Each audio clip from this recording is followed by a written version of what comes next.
Okay, welcome to the Tuesday evening lecture for week 3. And this year it's being presented by Jan Vanderbroucke. Jan's been teaching at the course for about 6 years, but he's decided this is the last year he'll be teaching at the course, which is a great pity because he's really contributed a great deal to the course, both in his teaching and his reputation for epidemiological methods, and we've been delighted to have him here and to work with him. So we thought it was very fitting that he give the distinguished lecture this week. So over to Jan. Thank you. Okay, thank you, Neil. It has really been a pleasure for me to work with you and with other people on this course, which is a venerable course that has a very strong right to exist and which I hope will flourish in the future. And I'm grateful to be able to to talk about one of my favorite subjects. So one of my favorite subjects is what I've called the pruning of the research question. Now I have to explain first of all this title. What does the pruning of the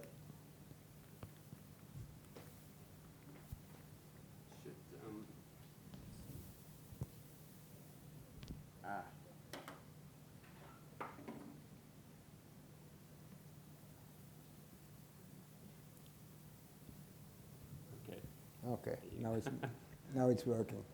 So, what does the pruning of the research question mean? Pruning comes from the verb to prune, the English verb to prune, and to prune is what gardeners do when they cut roses at the end of winter, beginning of spring. They cut roses and they cut all the inessential parts away, and they leave only the essential parts, and they cut the branches just above the new rosebuds. And essentially, that is what you should be doing with the research question, because with the research question, you should also cut it down to its essentials in order to have it blossom and flourish in summer, in order so that you can have a beautiful study that really answers a research question. This talk is based on a paper that Neil and I wrote, From Ideas to Studies, How to Get Ideas, which was recently published, 2018. You might say, well, you might walk out and download the paper and read it. It might take you slightly longer than listening to my talk, because it's quite a lengthy paper with a lot of appendices. And what I'm basically going to do tonight, in the next half hour, is walk you through the highlights of that paper. That is the idea. Why is pruning important? Why is pruning necessary? Because the research question is actually the most important part of your research. A good research question, a clear and precise research question, means that you will have less data collection, because you know exactly what to look for, what to collect and what not, that you will have a transparent design, that it will be easier to obtain funding, it will be easier to enlist the help of others, because you will be able to explain to others what you really want, because it's clear and to explain. It will be more easy to get the work done, because it's clear what your aims are, and to get published. Most importantly, it saves from the frustration of unfeasible research. I've seen a lot of unfeasible research happening during my research career. Actually, the first ever research project I tried to do myself was not feasible. It just broke down, but I was the only one doing it, so I was the only one knowing it, so it was no embarrassment. But I've seen other people who have been profoundly embarrassed, like they had to give back a grant because they had a grant application and it turned out it was not feasible. Or they had to ask a delay in getting the money because they say, well, it's not feasible and we have to change things. Or they had to reapply. And this then becomes a major public embarrassment. What's even worse, that the research that you might do, if you don't have a clear and precise research question, the research that you might do might not deliver clear answers. You might not feel embarrassed yourself, but a lot of people will be talking behind your back and saying this was poor research, it didn't have clear answers because it didn't have a clear research question. Because in the end, your research is only going to be as good as your research question, as the question that you asked. So I'm going to talk about two main topics. The first topic is how to find an idea. The second topic is how to refine the idea into a soluble, solvable research question. The first part is rather smaller. The second part I will more extensively deal with the refining of the research question. Having the idea. Now, the philosopher Karl Popper once wrote that he was not at all interested in how people get ideas. He said it's something that should be explained by psychologists, how people get ideas. It's some juxtaposition of neuronal patterns or whatever. He was only interested when people had ideas, what you would do next. I mean, how to study the ideas, but now how they are originated. And maybe there's something to say for that, but it's also important, in my view, to have some description where ideas come from. It might help you if you feel uncertain about where ideas might come from. It might be a good starting point for your own pruning, for developing a research line, and it helps to cultivate your thoughts, which I will come back to in a moment. So there are only very few people who have made a taxonomy of where ideas can come from. I have two lists here. One list, first list, is more, say, of benefit to people in public health, in health research in healthcare. It was published by Crombie and Davis in a very nice book in 1997. And they said, well, review existing practice. I mean, if you look at existing practice, it's amazing how often people say, we always do this, we never do that, we always start procedure here and never there, without there being a very clear basis to that. That's next to challenge accepted ideas. So what you're doing then is rather challenging ideas that everybody believes. If there is discrepancy in views, that often translates to conflicting views. So if in your area of interest there are conflicting views between people, that's where you should go and try to think whether research could be done about conflicting views. Conflicting views also lead to geographical variation. Because when there is uncertainty what the best procedure is for a certain disease or what the best public health measure is, there often is geographical variation. I mean, this happens even in a small country like the Netherlands, like in the north of the Netherlands, certain procedures are done more often than in the south of the Netherlands for no good reason. And so you might wonder, why is this? Why is there geographical variation? Why are there conflicting views? You might identify Cinderella topics meaning things that people have never investigated but are still in textbooks. And finally, you might let loose the imagination, meaning that you start wondering what would be a nice, interesting topic in my area where I would really contribute worthwhile if I investigated it. A second list is more geared towards, say, clinical medicine. It's in chapter 2 of a book, Designing Clinical Research. This is the 1988 edition, which is the first edition. There are actually 5 or 6 editions of that book, but this chapter 2 never was as good as in the first edition. So I go to the first edition to have it really fully, where they have a chapter about designing clinical research. And there are some similarities and some differences. They say, well, be alert to new ideas, meaning go to medical literature, journal clubs, meetings. Skepticism about prevailing beliefs stimulates research. Careful observation of patients, things that happen to patients that you wonder why do they happen, how do they happen, when do they happen. They are a great source of new ideas.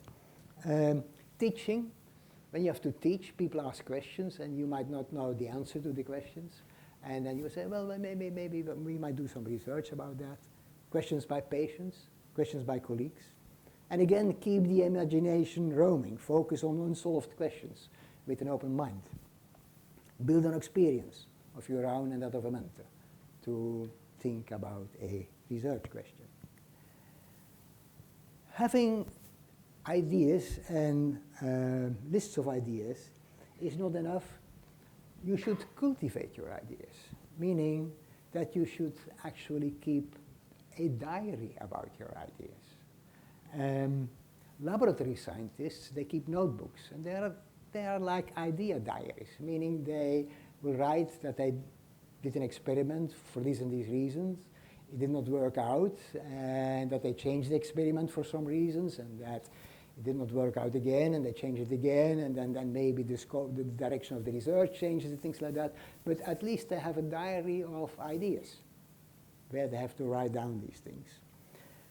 There is a sociologist who in 1959 in an appendix to a book called The Sociological Imagination, How to Imagine Things in Sociology, wrote that you really should have a card system about your ideas. Whenever you have an idea, you overhear something, you read something in a newspaper, said the sociologist, or you talk with colleagues. Whenever you have an idea, you write it on a card, and if there is an additional thing, you add it, maybe later, or if two cards have more or less similar ideas, you can merge them, or maybe an idea will be split, because you will find literature about part of the idea, write a literature, you add literature. So you should be constantly busy with all of the ideas that you have. Splitting them, lumping them, reshuffling them, finding new literature, and whenever you find something, write it down in your idea diary. Maybe these days we won't use a card system, you might use whatever thing to make notes on your computer, but the basic idea is that you keep them, because ideas are fleeting.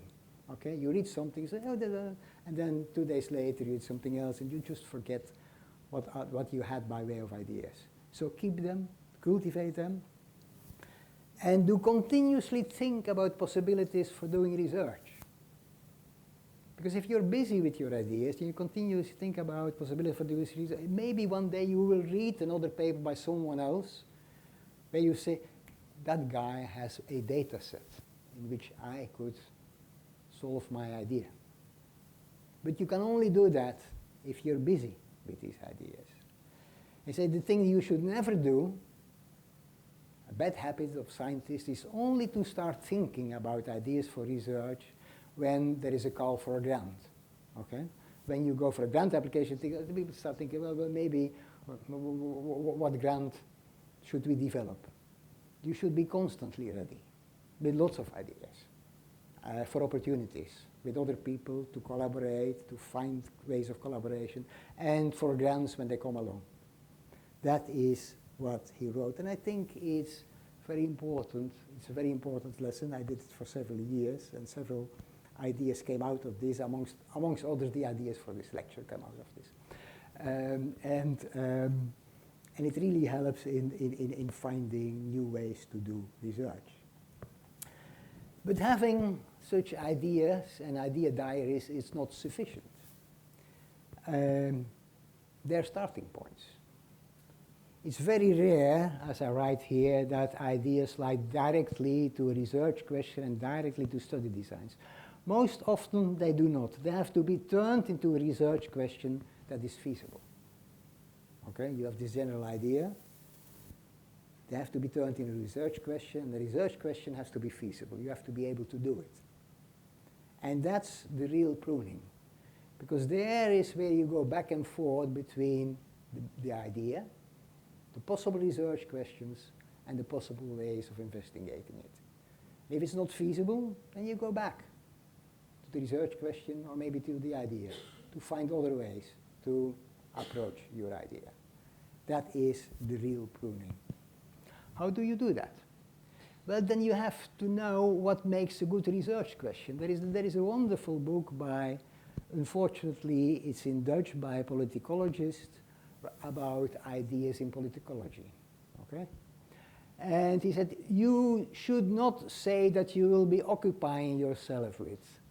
So if I meet you at the reception or over dinner or whatever, and I ask you what you do, never tell me I'm occupying myself with, because that's not a thing you should be doing. you should make up your mind to change something. You should have an outward direction.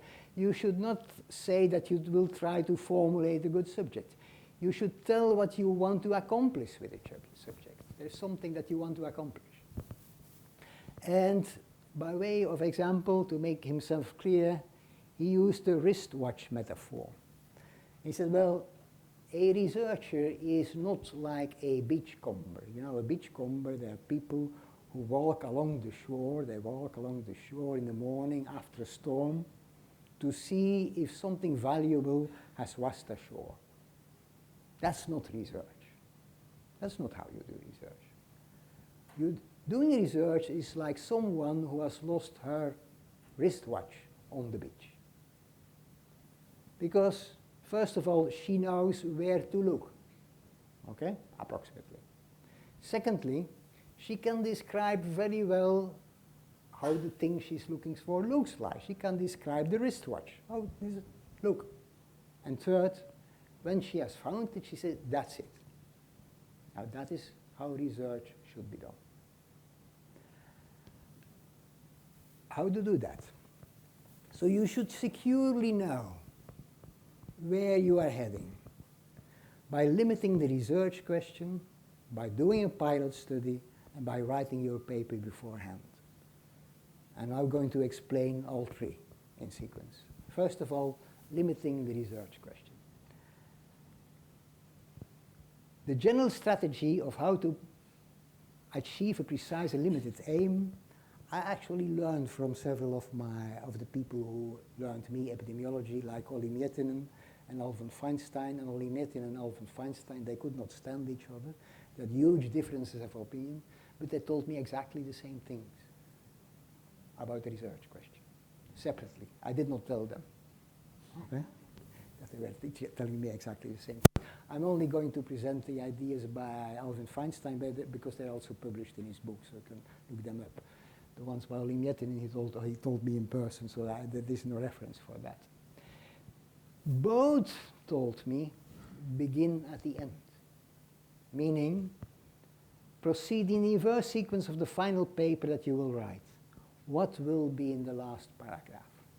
What are you going to say in the last paragraph of your paper? Feinstein said, I mean, because he was doing a lot of consulting with researchers, so a lot of researchers asked his advice. So he gave me advice how to give advice, which Olli Miettinen also did. They gave me advice how to give advice. And Alvin Feinstein said, well, you should approach a colleague, a researcher, like any patient. And you should ask him, what is the chief complaint? Meaning, what are you worried about? What's the problem? Explain me the problem. And then most importantly, what will you do with the answer? So, what's the problem? What's the symptoms? Maybe you come to a diagnosis. But then the very important thing is, what is the consequence of the diagnosis? He made the distinction between what he called the latent objective that differs from the stated objective. Let me make that clear. The stated objective can be that you write in your grant application, okay? You write in your grant application, I'm going to do a randomized control trial about drug A versus drug B for condition C. That's the stated objective. What is the latent objective? The latent objective is that drug B is bloody nonsense. They're killing patients. Big Pharma is promoting this. And they know it doesn't work. But they refuse to do the proper randomized control trial. I'm going to do the proper randomized control trial.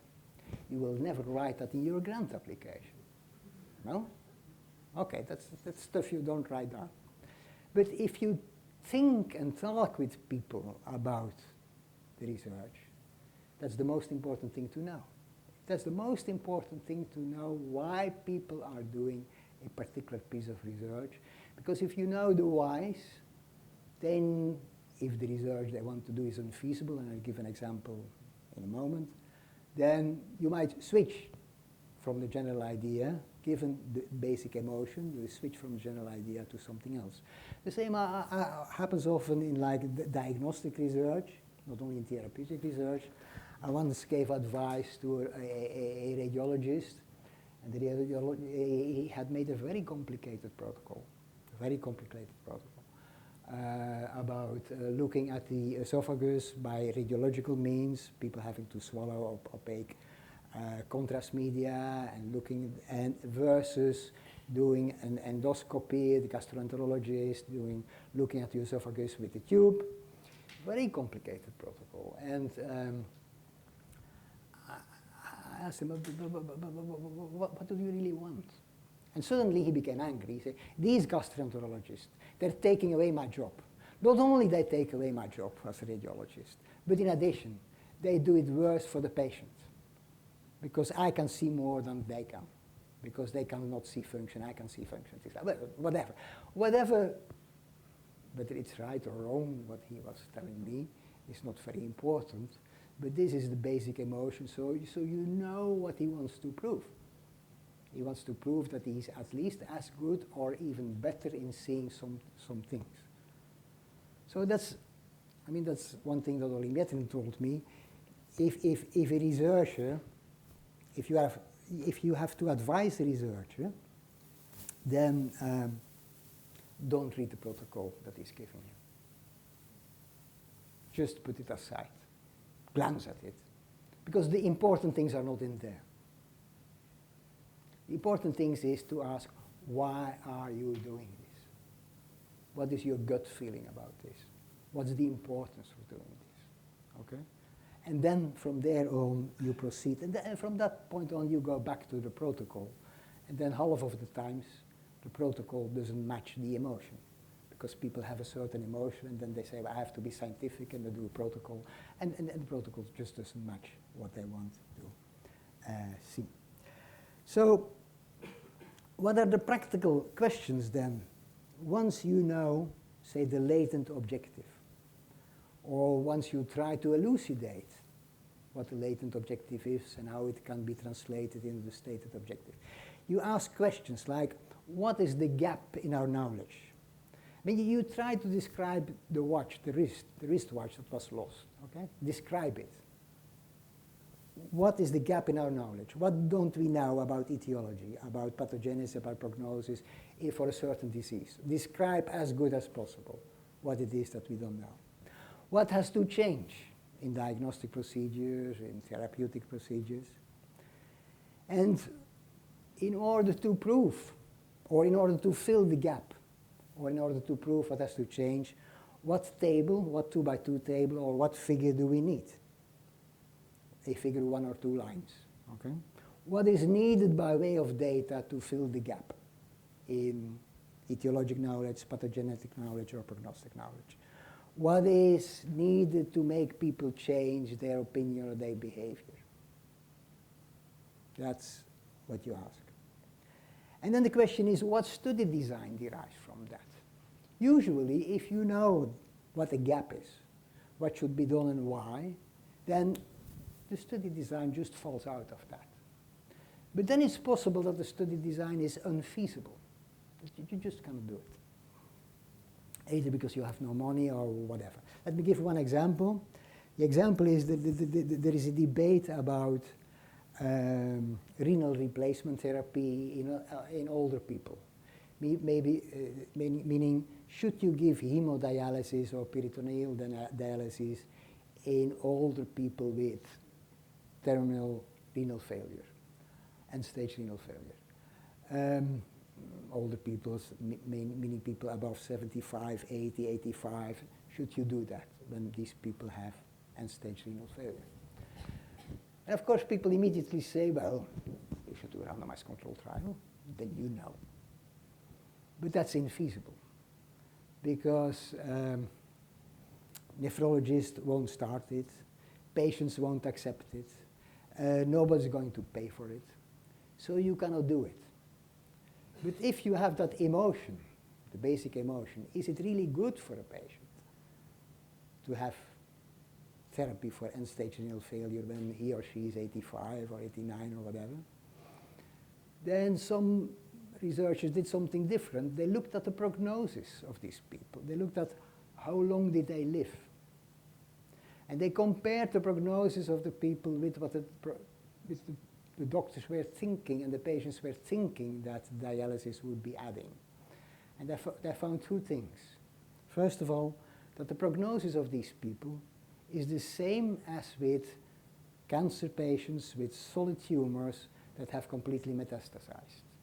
So it's the same prognosis on average. Secondly, that the actual survival was way below what both doctors and patients were expecting. This is, of course, not directly answering the question, is it good or not for the older person to get renal replacement therapy? It's not a direct answer, but it gives you some food for thought. If the situation of these people is similar to people with end-stage cancer, if the situation of these people and the benefit of therapy is consistently, if the benefit of therapy is consistently overestimated.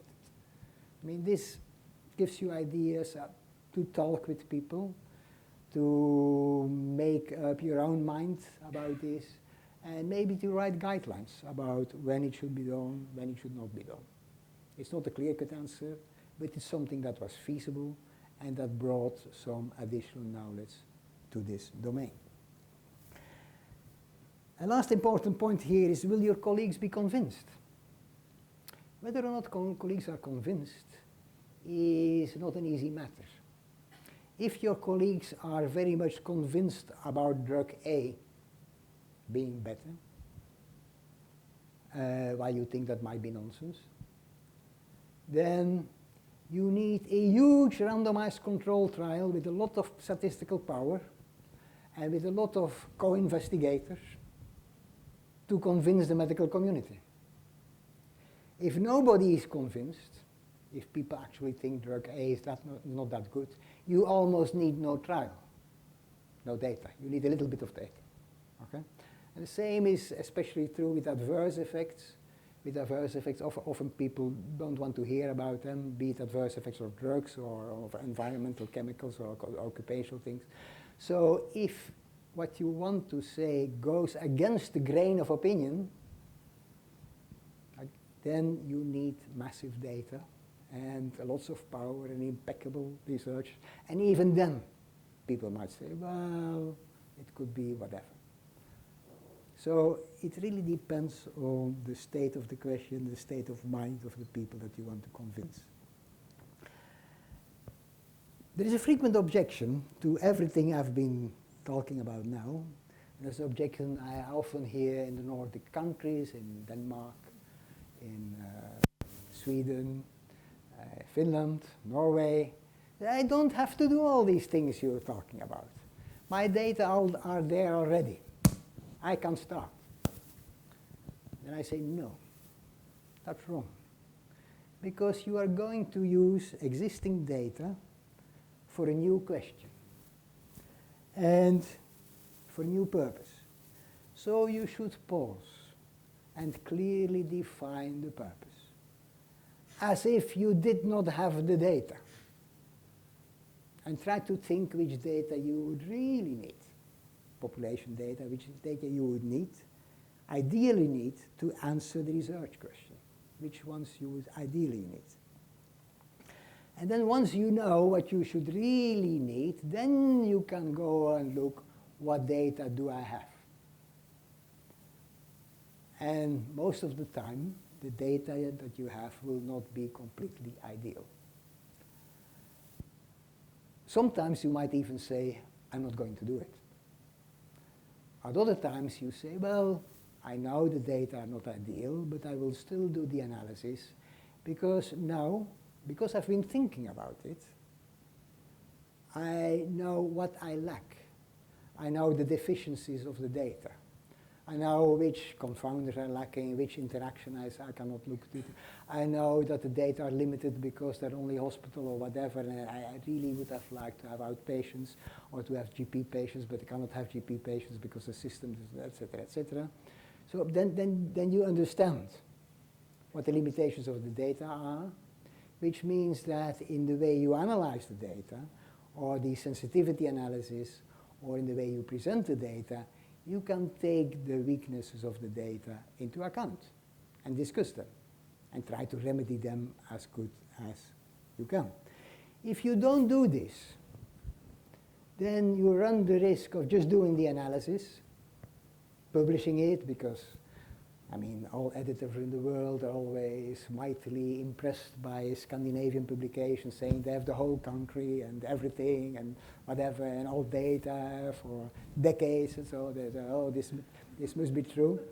But then you might do a run-of-the-mill exercise, which is actually sloppy in its thinking, sloppy in its qualification of the research question, and which actually does not help very much and might even wreck the inference. After all these deliberations, researchers ask, may I now start? I mean, we've now been talking about the research question, how to do it, and things like that, and which research is feasible, why it's feasible, etc. And the answer is no. Never rush into a study is the heading of one of the other chapters by Crombie and Davis, because you should always do a pilot study.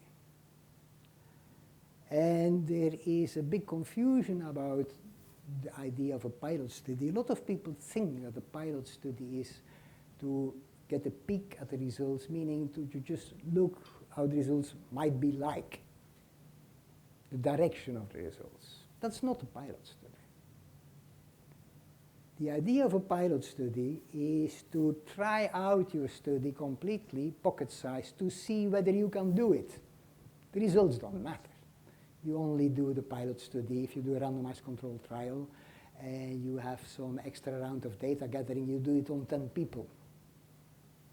These are not results, but you then will be able to tell, yes, I can do it, or I cannot do it. Okay? So the question is, are the data available?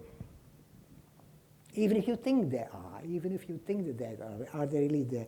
Can they be collected? Can they be abstracted? How much time will it cost? Can the data be displayed and analyzed? Is this the type of table or figure that we want? Is this really the type of study that we want? And sometimes you have to do like staggered pilots, meaning if for a randomized controlled trial, you can say, well, I'm first going to do a pilot in enrolling people.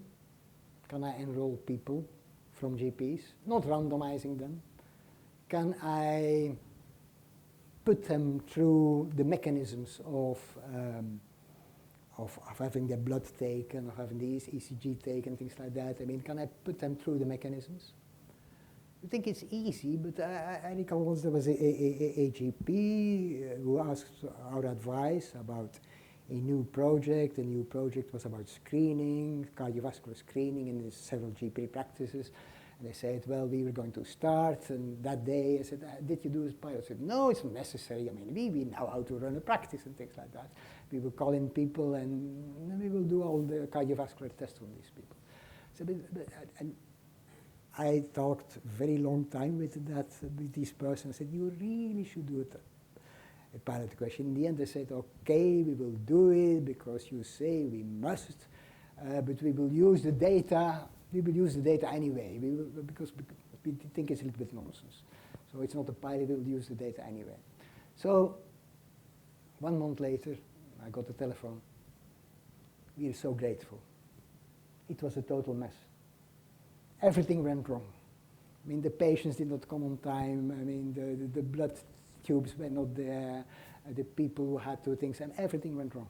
So we are so glad that we did the pilot, because we know what could go wrong. And that's, in general, the feedback that you get from a pilot. What if the pilot fails? Meaning the data are much harder to collect than you think. Or the procedures that you have set up don't work. Or the questionnaire, even also with questionnaires, you can try out questionnaires on 10 people and then maybe send 10 questionnaires to see whether they come back. Because once you send them out to 1,500 people, you cannot come back and say, well, this question was not really a good question. Or once you've been randomizing people, you can't come back and say, well, I need something additional. I mean, then you need to know all these things beforehand. So what if the pilot fails? Well, if the pilot fails, you are embarrassed with yourself, and maybe two colleagues and good friends know that you have been a little bit foolish thinking that it was easy, but that's no big deal. If you don't do a pilot and you start a big project right away, you might embarrass not just yourself, but your whole department. And you might look like a fool for the whole department, or even outside your department. You might look like crazy because you've tried to do things that did not work. It's better to know this beforehand. And if you do a pilot, you know what works, what doesn't work, the questionnaire, the blood taking, whatever, collection of data, the way data are coded. And you may then want to change things. And then you look very smart. Because you look very smart because you said, well, I had an idea, I tried it out. Some of these things did not work, I'm going to change it. And then you look very smart for the outside world instead of looking embarrassed. After the pilot, the next question is, may I now start? And the question again is, no, you cannot start. Because you should first write your paper. This is a quote from a US chemist, organic chemistry, who wrote an interesting paper in Advanced Materials about how to coach his PhD students. And he said, do not under any circumstances wait until the collection of data, this is chemistry, okay, is complete before starting to write an outline. No project is ever complete. It saves enormous effort and much time to propose a plausible paper. You know, papers take many revisions, okay? Start writing possible outlines for papers early in a project. Do not wait until the end. The end may never come. As you know, I mean, all of you have been writing papers, and you know how to say, you have a first draft, you give it to a supervisor, it takes a month because before he comes back, you have to rewrite it, and it takes another month. And I mean, my first paper went through 8 such iterations. Okay, I did an analysis on 2 afternoons from data from renal dialysis. Some nice things came out, and it took a year to have the paper written because of the supervisor coming back. So if you're a project, start 1 year before the end of the project to write your papers, because it's going to take a year before they're really written down.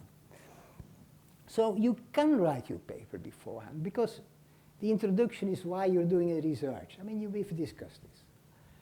The materials and methods, you've been piloting it. Okay? The results, you know how the table of results are going to look like. You've been piloting it. Okay? You can do pilots about, you can even do pilots about data analysis. I once did a pilot about data analysis about a genetic study, because there was a database with a lot of material, and then people would look into the effect of one mutation, and there were several characteristics of patients. There was one mutation, and then there was an outcome. We did not have the mutation. So I told the people who did the study, just throw a random mutation over the data, okay? Do all the analysis, write a paper, because you can do that beforehand. The mutation analysis only came 6 months later because the lab was delayed with the results. They could write exactly the same paper because it was as good as random, okay? So they just had to plug in the right numbers for the mutation, the right codes for the mutation. Okay, so You can pilot results. What about the discussion? Well, you always can write 3 discussions. There are always only 3 possibilities. One possibility is that the data come out exactly like you want them to come out. Okay? But then you know people are going to object.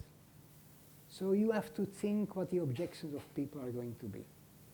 And you can write already your ideas about the objections that people will have about your research and try to answer them. It is possible that the data come out the complete reverse of what you think. Then you're going to make excuses for yourself in a discussion. You say, well, how does it come? It might be this, it might be that. Most importantly, most embarrassingly, it might be that the data do not give a clear answer. If the data do not give a clear answer, you're also going to write a discussion. You're also going to find excuses for yourself. Because, well, the message is not clear because maybe the sample size is too small, or maybe we don't have the correct data about some modifier, or maybe we don't have all the confounders, or maybe there's a lot of misclassification. If you know that these are the excuses that you're going to make, you could better remedy them at that stage and think, well, if the paper comes out unclear, with an unclear message, and I'm going to say that and that, or other people might say that and that, then you might try to remedy it. The other aims of early writing is that it gives you some precise formulation, meaning, does it run smoothly? What are the objections? I mean, you can write these 3 discussions and think about possible objections. Writing is difficult, several versions needed, as I told you. It can take a year. And it's a kind of definitive protocol. The preference for me is always to have a short report. How many iterations might you go through? I bring this in because there is this idea that people say you should stick to your protocol. Good research sticks to protocol. And during this whole talk, I've been saying, well, you have an idea, you change the idea, come back, and so then you start your research, you do a pilot, and you change, things like that. I think it depends whether your research is of the pragmatic type or the explanatory type, and we write about this in our paper. If you do RCTs about treatment effects, and if the fate of, or I mean, if the medications of hundreds of thousands or maybe millions of people depend on that, it might be good to think very hard, do a few pilots, and then have a fixed protocol which you don't change. And if you have to change it, then you say it very publicly. That's why you have to change it. Because there is so much at stake, meaning there may be millions of people who are going to take a particular drug because of your randomized controlled trial, or not taking it because of your randomized trial. That is not a place to go and say all the time, well, I'm going to change the protocol, I'm going to change things, etc., etc. So there,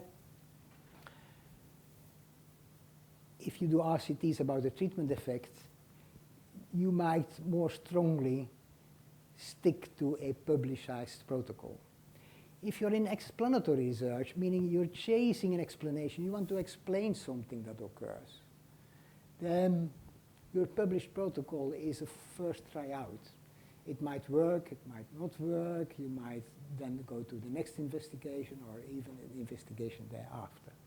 So, and I know that in many situations are in between, database studies of adverse effects, for example, they're in between. On the one hand, they're a little bit pragmatic. It's very important for patients, but data may have surprises when you look at them, always. And as Whitesides, the chemist, said, well, good science is quite often opportunistic. Now, after writing your paper, you may start your project. Thank you.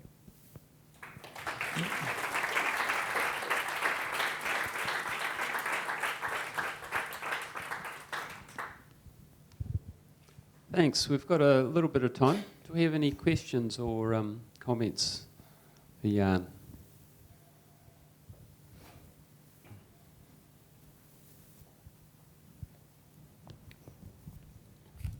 Thanks. That was really nice. And I'm embarrassed. I haven't read your paper, so it was great to hear the highlights from it. Two things I wondered is how you see this fitting with the idea that many of us work with cohort studies, and cohorts, certainly in the UK, but I think more widely, are now considered the hadron colliders of epidemiology. Mm-hmm. And so things like UK Biobank with 500,000, current process which may see a 5 million cohort in the UK, providing data for everybody to use, and perhaps removing the need from a funder's point of view for pilot studies or new studies, unless you can absolutely show they can't be done in these existing large data sets. And slightly separately, but I'm also interested in your thoughts on, and again, I don't think it's just the UK, but the expectation now that we have when we're doing clinical research, patient involvement in setting the research agenda and the research questions. Okay. First of all, about, say, big data banks like genetic data banks, like the UK data bank, which is genetic plus a lot of behavioral and other characteristics of people. They have been started, of course, with a lot of pilots to see whether everything could work. Okay, but they have been started with a lot of pilots with some particular like cancers or cardiovascular endpoints in mind. Like I recall a discussion that, for example, for leukemia in young people, it might still be a small number that comes out of it, so that for leukemia in young people, you might still have to go to case control studies rather than to the cohorting. Okay, so they have been planned and executed and piloted with like frequent middle-aged cancers and frequent middle-aged disease, not with rare middle-aged disease, whether it's cardiovascular or... So when they're going to be used for other endpoints than the one that were thought of originally, which is, of course, perfectly possible because a lot of data are being collected. It's like the nurses' health study in the United States. Still, to me, these will be secondary uses, meaning that, and then my slide about secondary use of data comes in, meaning that if you use it for aims that were not original aims, which I think is perfectly legitimate, because the idea, it doesn't matter whether you have the idea before you collect the data or after you have the data, it doesn't matter, the data are there, you use them. Still, if it was not the original idea, you should think very hard and very carefully whether all the things that you would need are there. And as I said, it might be, even there, it might be interesting to pilot, in the sense to look at a number of records, to see what patterns might be gleaned. As you know, I'm often working in Denmark, and there we also, there's big cohorts. But then we often look at rows of patients, and we say, well, I want some exceptional patients. I want some people who don't have this and have that. Show me them. And can we go back and look at their other characteristics? So in order to try to learn what the data are about particular people, like I'm now involved in a project about migraine headache, okay? And so I said, well, where do you collect them? We collect them, they collect them from hospitals. So I said, well, I want to know whether there is a difference between people who are sent to a migraine clinic or people who are sent to a neurological unit, because they were thinking they were having a cerebrovascular accident. I want to know the difference between people who had a lot of risk factors beforehand versus people who didn't have any risk factors beforehand, who had like pure migraine went to a hospital, because they only have hospital data about migraine. So that's the way you can try to probe out what the possible biases are. I think, and I think that's always necessary. As to the second question, patients formulating, one of the deficiencies of this talk, but it's made good in the paper, thanks to Neil, is that ideas about possible associations, research, can, like in occupational health, can often come from people who are in a particular occupation, who feel that some disease is more frequent, who feel that maybe that some exposure nauseates them or whatever. It can be patients who think that something is the matter or not the matter with a particular drug. So there, I think patients indeed can, patients can be an extremely good source, and I mean an equally good source as doctors.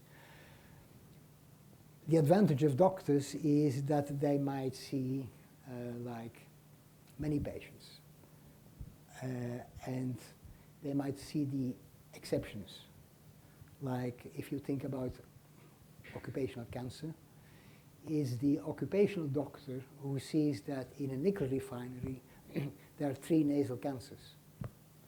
People don't know, okay? Because, I mean, there are thousands of people who have been in that nickel refinery over the years. They don't know from each other that they have nasal cancer, but it's the occupational health doctor who says, well, in 10 years' time, I've had 3 nasal cancers. This is too much. It cannot be. And nasal cancer is so rare that having these 3 of them in a nickel refinery. And there, that's the advantage of the ideas that doctors can have, because they can pick up this, which the patients won't be able to pick up. Vice versa, there are other things patients might pick up. Yeah, I should probably prune my question before asking, but I'll try anyway. So I think we are fortunate in a way that we live in an era with so much information that can help us generate new and innovative ideas. But I think we are actually unfortunate to need to live in such a time like this, because also this overflow of information sometimes doesn't really let you have time to reflect and think about things, and that can actually get in the way of having new ideas. Mm-hmm. So my question is first about the quantity of the information. Should we just go on an information diet, or should we embrace this new time with so much available information? And my other question is related to the quality of the information. So we know that in the literature, and including the scientific literature, some ideas are overrepresented for ideological, political, economic reasons. And many times, maybe these ideas are not really the ideas that are relevant in terms of improving the health of the population. Mm-hmm. So how do we protect ourselves from that? And how do we don't let this skew our perception of what really matters for epidemiology? Okay, I think this is a two-tiered question. The last one is what matters? What should be on the research agenda? That's one thing, okay? So what should be on the research agenda is, I think, is ultimately a kind of political decision, meaning what are research priorities for granting bodies, what are research priorities in public health, what are research priorities in clinical medicine. It's decisions that have been taken by the people who deliver the money. There I think that, there I'm a firm believer that to have sufficient diversity, you need a strong role for government and a lesser role for billionaires who pursue their own favorite pet subjects, thinking that they can do it better than the state, so to speak. So I think to have sufficient diversity of research questions that are geared towards the health of the public, the agenda should be set by a public body and not by private billionaires. And even if the money comes from private companies, like for example in Denmark, there is a buffer where large, say, societies, large companies give money for research, but they have a buffer where both the type of research questions and the type of things that are given money to are decided by other people. So they're not pursuing a particular pet project. Okay? I think that's very important. As to quantity versus quality, I'm afraid that old-fashionedly I'm going for quality, meaning that I prefer to have less data if it's good data. I prefer to split data, to have the pure part of the data that's not contaminated by confounders or bias, rather than having all the data.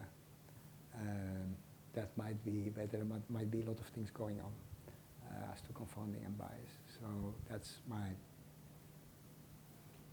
like in the example I gave about the Danish migraine studies, I'd like to have the pure patients, and not the patients with a mixed previous record who might have been sent to hospital because of the mixed previous record and not because of the new migraine attack, things like that. I'm not really supposed to comment because this is Jan's thing and I'm chairing, but there's two comments I can't resist making. Really following on from Deborah's question, because I've probably discovered 3 or 4 or 5 things, which may not be many, but it's probably 3, 4 or 5 more than a lot of other researchers. All of them got rejected for funding, all of them got really opposed, they were seen as not priorities, and it's only when you do the research that suddenly you say it's important. So I did research that got rejected by the Medical Research Council in New Zealand. If you look on their website, it's now listed as one of their 10 greatest achievements in the last 50 years. Secondly, I'm doing half a dozen big projects at the moment. All of them involve original data collection, and they're all things that can't be answered by things like Biobank. And I think things like Biobank are fantastic, but there's a danger that if all the money goes into them, that will only ask the questions that can be answered by Biobank. So I think you need to put half your money for sort of targeted research that some committee thinks is important, the other half totally no strings attached for troublemakers who come up with original ideas. And then you need to fund these big things as infrastructure, just like genetics people get their labs funded, but then you actually fund ideas irrespective of whether they're going to use Biobank or if they're going to need new data collection. And it goes back to Jan's point, so this is my comment question, that if you start with the question and think what's important and think what data do we really need, and sometimes you're going to be able to answer it with things like Biobank, and a lot of the times you're not going to be able to. No, I mean, it's no surprise given we wrote a paper together, we perfect agreement there. But I think, indeed, as an investment banker, you say an investment banker would diversify his portfolio. So you say diversify your portfolio over, things where you surely win, like if you participate in the biobank or you use less large databases, and other things where you're not certain about winning and whether you have to collect lots of things yourselves. About the topic of discoveries, I was once congratulated by Dimitri Trikopoulos. I think he also been teaching here. Yeah, he used to teach here. Yeah, he's deceased, but he was dean of epidemiology at Harvard at a certain time, and he was a Greek professor of epidemiology, mainly cancer epidemiology. He wrote an important book together with McMahon. He congratulated me about finding something. And he said, well, this happens once every 10 years. Once every 10 years, as an epidemiologist, you find something that is really worthwhile. All the other things that you do are to gain your daily bread. And I think that's, so in a career of 30 years, you have like 3 things that are really worthwhile. Okay, we're going to have to stop for dinner, and we do need to get down for dinner so that we can finish, get everyone through by 8:30. I want to thank Jan, and also, as many of you know, this course was started by Rodolfo Sirachi 32 years ago, and Rodolfo retired about 5 years ago and is still involved. So, but we were really sorry that Rodolfo can't be here this week. But I spoke to Rodolfo on the phone yesterday, and he really wishes he was here because he really wanted to thank Jan for all the help he'd given with the course, for the prestige he brings by simply being here, by his excellence in teaching, and also the fact that when Rodolfo retired, it was a difficult transition. We weren't sure if the course would continue, and Jan played a really important role in ensuring that it continues, which is why we're all here today.